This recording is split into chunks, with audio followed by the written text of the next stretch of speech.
Bienvenidos a un nuevo episodio del Politicast. Hoy estoy con Daniel Chan. Y hoy estoy con César Báez. Siempre estamos los dos. Siempre estamos los dos. Vamos a hacer un recorrido al saludo. Qué ver qué hacemos. Pero hoy con nuevos equipos, nuevos equipitos. Claro, espero que suene bien. Esperemos. Estamos experimentando. Vamos a ver cómo suena. O sea, hacer un podcast requiere un equipo grande de especialistas, de ingenieros, de camarógrafos. Nosotros somos ¿Nosotros dos. Y ninguno es ingeniero. Ninguno es ingeniero. Hasta donde yo sé. Bueno, exactamente. Está el ingeniero González, pero el ingeniero González no está aquí. Está a distancia. A distancia, está remoto. Pero bueno, hoy vamos a hablar de un tema que se ha vuelto un poco controversial últimamente, que es todo esto que ha pasado en torno al foro cívico, la agenda que muchos catalogan como normalizadora, sobre todo post-elecciones. ¿Qué opinas tú, hermano? O sea, yo lo que vi, te voy a ser muy sincero, yo me desconecté que si por 3 días un poco de lo que estaba pasando en Twitterzuela. Y no, hermano, cuando regresó eso era una pegadera, una cuestión, una locura. Yo no sé qué estaba pasando. O sea, pues un resumen de qué pasó con el foro cívico.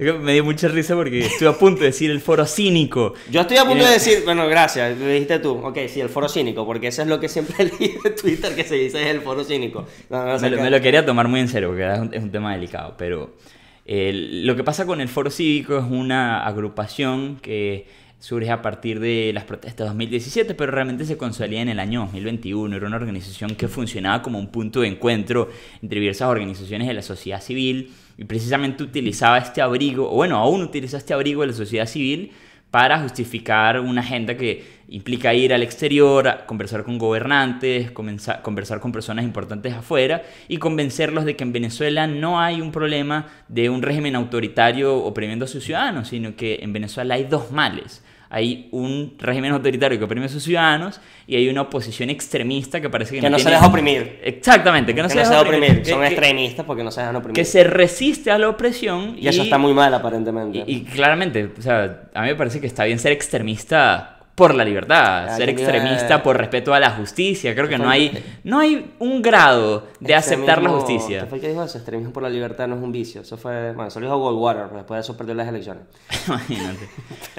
Pero sí. Pero bueno, ha sido todo un fenómeno porque estas personas están viajando por muchos países, han viajado a Europa, en este momento están en Latinoamérica, y un reciente reportaje... Estuvieron en Chile, ¿no? Hace poco. Correcto, después de que en el Congreso en Chile se presentan las actas que ratifican la victoria de Edmundo González, bueno, en su condición de presidente electo. Es un tema interesante, yo creo que hay varias cosas que debatir más allá del foro cívico, que podemos hacerlo. O sea, a ver, como hay reportajes, salió un reportaje ayer o hoy mismo, hoy mismo, ¿no? En La Gran Aldea de Orlando Avendaño, hablando un poco del foro cívico, de cómo se formó. Hay unas dudas específicamente sobre el financiamiento del foro cívico para estos viajes que hemos estado hablando, sus intenciones, y me parece que eso es un debate que me parece que es interesante y podemos tenerlo hasta cierto punto. No voy a adentrarme demasiado en los detalles porque, a ver, yo realmente no los tengo, pero me parece interesante digamos, ese movimiento dentro de Venezuela que existe de partes que no son del régimen como tal, normalizando o buscando una normalización de facto en el país. ¿Y por qué pasa eso? O sea, ese es el primer punto. Y el segundo punto que yo veo es el tema de la sociedad civil. ¿Qué es la sociedad civil? Porque ese es un tema ese es un término que se utiliza desde que yo tengo uso de la memoria en Venezuela, que es la sociedad civil, que es básicamente todo lo que no es un partido político o una institución del Estado. Un concepto muy de ciencia política. Es un concepto muy de ciencia política, es un concepto un poquito difuso. Pero a mí lo que me molesta específicamente de la sociedad civil es que cuando lo dicen automáticamente es como una especie de defensa total. Tú no puedes criticar a una organización que se hace llamar de la sociedad civil porque entonces estás criticando a lo más puro de la democracia o qué sé yo. Sí, sí. Es un fetiche que se tiene con esa sociedad civil. Sociedad civil o grupos de presión. Son lo mismo. Si me preguntas a mí específicamente, no son tan diferentes. ¿Cuál es la diferencia entre una sociedad civil y un grupo de presión que en otras partes le dirían lobista? Para mí, efectivamente, no hay una diferencia de marketing. Y me parece que en este caso, parte del foro cívico o de algunos, bueno, Fede Cámara es un buen ejemplo, que es un gremio, que son grupos de presión que no son parte del Estado, ¿verdad? No son parte del gobierno, no son un partido político tampoco, no son militares, no son una institución, digamos, estatal, ni específicamente política, electoral, pero que están buscando presionar para buscar una serie de intereses que los benefician a ellos mismos. Es un grupo de presión. Eso es lo que para mí realmente al final del día, cuando hablamos de grupos que se autodenominan de la sociedad civil, eso es lo que son. Y cada quien busca sus intereses de una manera u otra. Tal vez yo lo veo de una manera un poquito más cínica, pero me parece que en Venezuela existe, digamos, grupos que utilizan ese término de sociedad civil para escudarse de cualquier crítica. Sí, lo que pasa es que en Venezuela, digamos, las organizaciones de la sociedad civil realmente forman parte del tejido social y sobre todo se desarrollan, diría yo que en la época postdictadura, recordando todos los horrores de la dictadura, los abusos, la represión, etcétera, como una manera de blindar a la propia sociedad frente a los abusos del poder político, y eso pues claramente marca una diferencia porque no se confía por completo en las instituciones del Estado, no se confía por completo en un ministerio público, sino que también se le da un rol protagónico a organizaciones que realmente forman parte del tejido social, y lo que se puede ver a veces como abogar por intereses, abogar por presiones, realmente también implica abogar por derechos. No digo que todas las organizaciones de la sociedad civil son perfectas o santas o inmaculadas, No, y es precisamente lo que nos atrae aquí un poco. Pero claramente que el problema hoy en día se ha convertido en cómo personas con una agenda política utilizan el manto o el abrigo de organizaciones de la sociedad civil para realmente perseguir objetivos políticos, como puede ser el levantamiento de sanciones, reconocimiento de un presidente y demás. Y vemos que en la situación venezolana no hay una dicotomía de un lado peleando por una causa justa y el otro lado peleando por otra causa justa. Hay claramente un régimen autoritario oprimiendo a sus ciudadanos, y por eso, digamos, cuando la sociedad civil intercede por respeto a los resultados electorales, por presión diplomática y demás, realmente lo que se pide es respeto a la propia sociedad. Sí, pero hay una cosa que me parece interesante. Es cuando bien dices, o sea, esta sociedad civil está buscando objetivos políticos. A mi punto de vista, cualquier organismo, ¿verdad? O sea, cualquier organización, grupo de organización que busca hacer de una manera u otra ser sociedad civil o buscar legislación, tiene objetivos netamente políticos. El objetivo político, la política no es solamente ganar una elección Claro. ser gobierno, ¿no? Eso no es solamente, es una parte importantísima de la política, pero no es la única. Si un grupo de personas está buscando o haciendo activismo por X, Y, Z, eso también es política. No es política partidista, necesariamente. Ojo, énfasis en el necesariamente, a lo mejor eso termina mezclándose, pero terminan siendo hasta cierto punto un objetivo político. Entonces, me parece que, como bien dices, utilizar ese argumento de la sociedad civil para escudarte de cualquier crítica política no tiene sentido. Me parece ilógica también. Si quieren jugar a ser política como todo el mundo lo está haciendo, pues no pueden hacerse como si fuese la Madre Teresa de Calcuta, ¿no? O sea, Claro. ese es mi argumento. Y con lo de la normalización, yo todavía no entiendo, sí lo entiendo, o sea, sí se sabe más o menos por dónde van los tiros, ya dónde vamos a ir, pero estamos en el 2024, ya finales del 2024. Ya el chavismo ha metido presos políticos este año a 2.000 personas, aproximadamente. Es una locura. Es una locura. Pasamos de 300 preelecciones a más de 2.000 A más de 2.000 post-elecciones. en cuestión de un mes, ¿correcto? Ujú. Okay. Previo al 2024, el chavismo ya había metido preso una cantidad sin fin, no sabrá Dios cuánto, el número total de presos políticos que llegó el chavismo al poder. Ha destruido todas las instituciones habidas y por haber, ¿ok? Se ha robado, la elección de 2004 se la robó, la del 2018 también se la robó, el 2017 se han robado 1.001 elecciones, no han sido ninguna limpia. Creo que la última elección limpia en Venezuela fue el 98, una vaina así. Y todavía hay gente que dice que es una cuestión de polarización. Yo siento que O de esto... extremos. O sea, a ver, ¿por qué dicen eso? ¿Será Mira, porque, o sea, a nivel racional eso no tiene sentido? A veces tú vives en una torre de marfil académica en la que te desconectas por completo de la realidad que te rodea. Y ojo, no es algo que solo pasa en Venezuela, creo que pasa en absolutamente todo el mundo. Incluso creo que las últimas elecciones de Estados Unidos un poco explica la debacle en votos que tuvo el Partido Demócrata, pero siento que esto un poco pasa por intentar justificar todo a partir de una teoría concreta o una visión concreta de la sociedad que no es que esté teóricamente inconsistente, pero es que es inconsistente con la realidad que está en la calle. Y siento que a partir de ahí es que nacen las grandilocuentes narraciones políticas de organizaciones como el Foro Cívico que intentan justificar este problema como si realmente fuese algo de que, no nos estamos poniendo de acuerdo dos personas, cuando claramente no es así. Porque además, yo recuerdo muy bien, por mucho tiempo se criticó el tema de que, bueno, hay que volver a la ruta electoral, hay que volver a la ruta electoral, la ruta electoral, la ruta electoral. Se fue a la ruta electoral, correcto. María Corina a riesgo de gran costo político, riesgo de gran costo político, puso todo en la ruta electoral, nominó a sustitutos y después a un sustituto del sustituto, ¿ok? Le metieron preso a medio comando de campaña.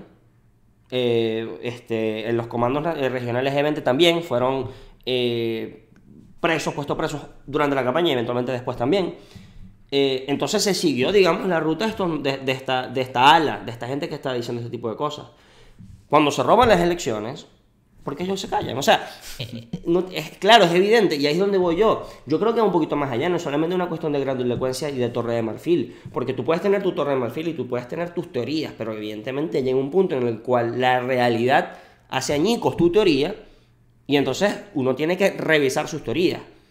O están buscando este tipo de cosas por otras razones que no son teóricas. Claro, y es donde, en todo este caso del foro cívico, a ver, no es por hablar solo del foro cívico, pero es que el foro cívico es un vehículo para hablar de un problema muchísimo más grande, que es realmente la agenda normalizadora en Venezuela, pues elecciones. O sea, en el foro cívico por lo menos participan personas como Ricardo Cusano, que fue presidente de FEDECAMAS en su momento, que es junto con Alberto Vollmer, que es el presidente de Rosa Santa Teresa, que se ha vuelto muy cercano al régimen chavista. Ellos dos participaron en la intervención decretada por el Tribunal Supremo de Justicia contra la Cruz Roja Venezolana, que precisamente es una organización de la sociedad civil que se ve, digamos, inmersa en un problema por controlar espacios de participación no política, participación civil, pero en aras de conseguir un nuevo espacio para que el régimen de Maduro pueda influir en cómo se transmite el discurso, o mejor dicho, cómo se coadyuva en la transición por la democracia desde una organización que no es necesariamente de política partidista, a pesar de que obviamente participa en la sociedad política en general. Entonces, ese tipo de intereses de empresarios que obviamente se benefician del sistema actual, que se benefician del levantamiento de sanciones, que son perjudicados cuando aparecen en listas de sancionados por participar en negocios con altos jerarcas del chavismo, cuando esas personas participan en iniciativas de la sociedad civil y pues permean estas iniciativas con su influencia, que nosotros vemos que ya el objetivo no es un entendimiento político, no es resolver el conflicto social, no es combatir la pobreza extrema y la crisis humanitaria compleja que hay en Venezuela. El objetivo es, ¿cómo logro yo que mi agenda política sea la que se venda en el exterior para beneficiarme económicamente en el interior? Correcto, ¿no? Y me parece asombroso que cuando que hagan una gira por el exterior, asumo, en parte para vender la narrativa de quitar las sanciones, en vez de estar haciendo... ¿Y por qué no hablan de los 2.000 presos políticos que hay en Venezuela? O sea, ¿por qué el enfoque es en un año en el cual el gobierno venezolano, yo creo que ha sido el año más despótico del chavismo en mucho tiempo, ¿sí? Cuidado y no en sus 25 años de historia, y el enfoque de algunos grupos normalizadores incluye específicamente a FEDECAMAS aquí también, porque FEDECAMAS ha tenido una actitud bastante tibia con respecto a lo que pasó el 28 de julio. El único enfoque que tienen es, bueno, pero vamos a hacer la vida más fácil al chavismo. Porque esa es la realidad. Vamos a hacer la vida más fácil al chavismo. Piden las actas al principio y después se olviden de que las actas existieron. Y lo importante es quitar las sanciones. Pero ¿qué más allá? O sea, no juegues el juego de la neutralidad, de la falsa neutralidad, cuando todas tus acciones y todas tus decisiones favorecen claramente al chavismo. Y favorecen claramente al chavismo porque, como dices, hay intereses económicos en juego ahí. Hay una posibilidad de mantenerse en el juego político. Hay reportes de que el chavismo va a privatizar algunas empresas. Sí, que es una locura.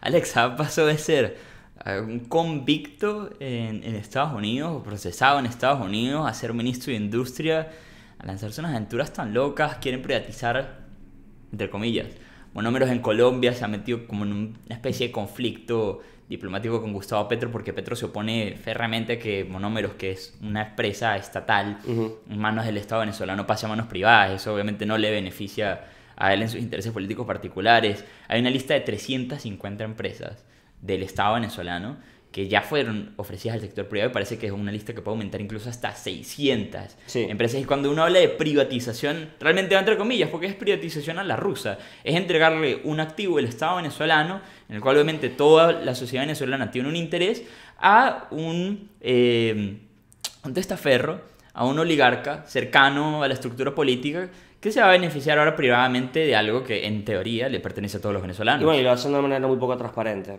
Por supuesto. Sí, bueno, muy poco transparente es sin transparencia. Absolutamente no transparente. Sin transparencia, porque se puede privatizar con transparencia. cuando se privatizó CanTV, cuando Carlos Andrés Pérez privatizó CanTV. Primera referencia de Caldía. ¿Tú crees que yo no iba a hacer una referencia de ECA? Ahí vamos. Obviamente, bueno, imagínate tú, para que veas. Fue una privatización bastante transparente. Creo que incluso se grabó cuando se hizo el sorteo y la cuestión.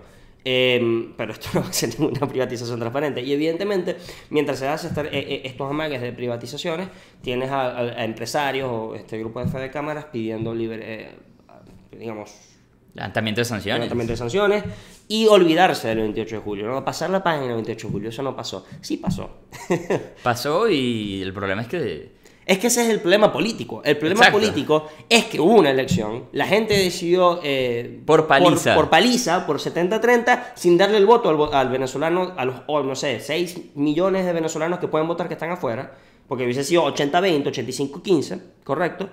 Y entonces un grupo de personas ahora están atrincheradas en Miraflores y no quieren entregar el poder y tienen a 2.000 personas presas. Ese es el problema que hay. Correcto, pero cuando tú eres un empresario que tiene negocios que se mantienen por tener buenas relaciones con las personas que están dentro del Estado, pues a ti realmente no te interesa que haya un cambio político. O sea, para un empresario honesto, es un problema empezar una empresa o invertir en Venezuela, porque a la hora chiquita no tienes ningún tipo de defensión contra extorsiones, pueden tomar tus propiedades, incluso ni siquiera ya estamos hablando de expropiaciones, de una toma literal, burda, violenta de tus propiedades, de agarrarte a tus galpones, de secuestrar tu maquinaria y demás.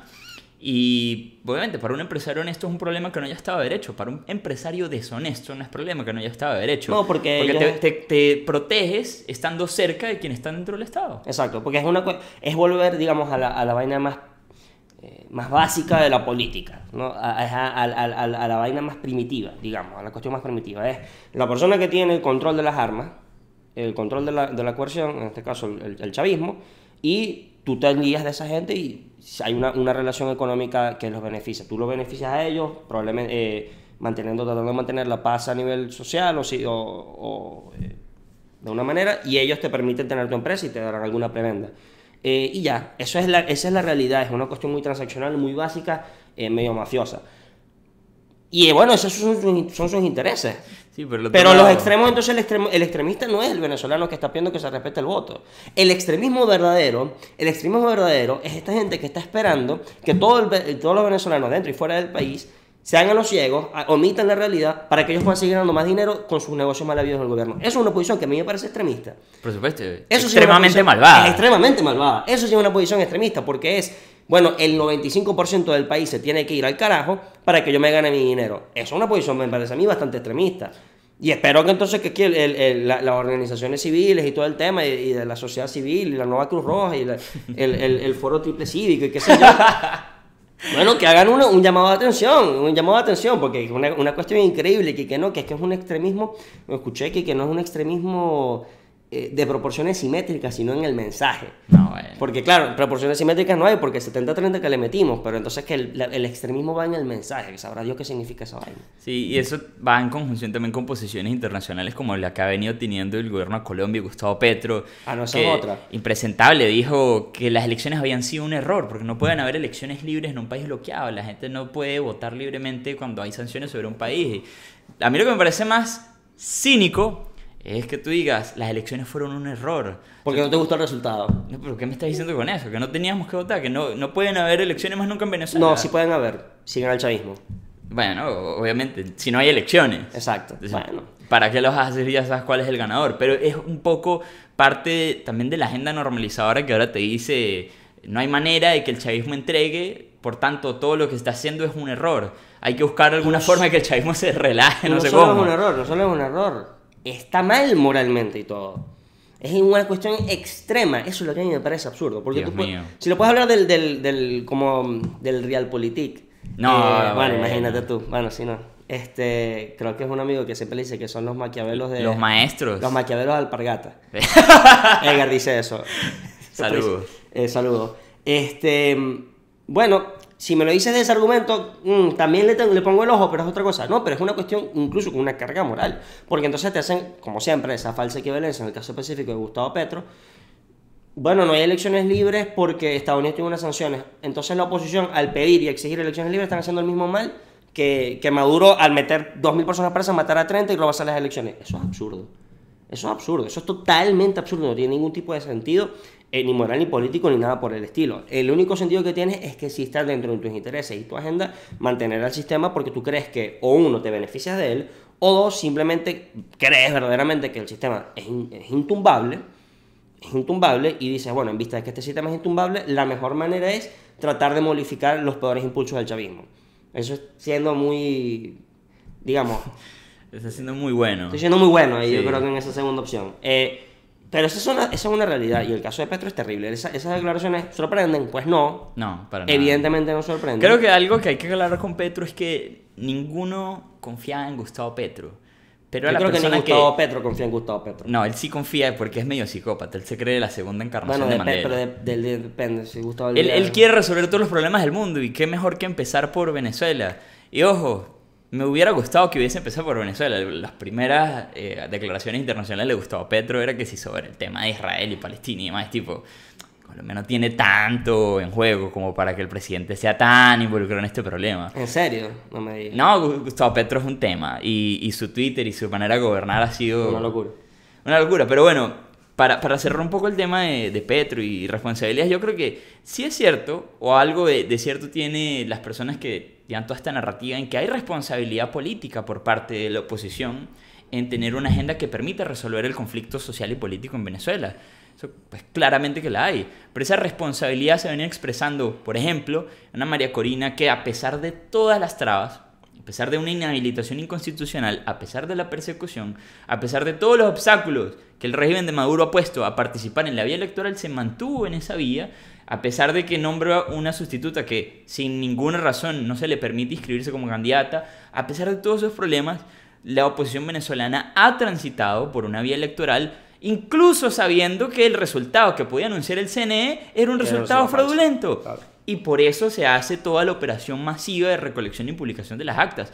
Y, o sea, ¿qué mayor acto de responsabilidad social, ética, política que participar en un movimiento para ofrecer una alternativa democrática y pacífica para resolver el conflicto venezolano? El problema no ha sido la oposición, que ha hecho todo bien. El problema es el chavismo, que pierde y no quiere entregar. Exacto, ¿no? Y déjame decirte algo. Sí, las personas que buscaron todas las actas, que fueron a votar, que todo este tema... Eso sí es la sociedad civil trabajando. Y muchos sí hoy, están presos. No está gente lanzando comunicados, pidiendo derechos a réplicas y no sé qué tal. Eso es más sociedad civil, agarrar, recoger los resultados de las actas y defender el derecho al voto. Y nosotros, como venezolanos, desde cualquier punto nosotros estamos fuera del país, pero las personas que están dentro, fuera del país, dentro de nuestra capacidad. Hay que buscar la manera de que eso se logre, porque la voluntad de la sociedad civil venezolana fue respetada el 28 de julio.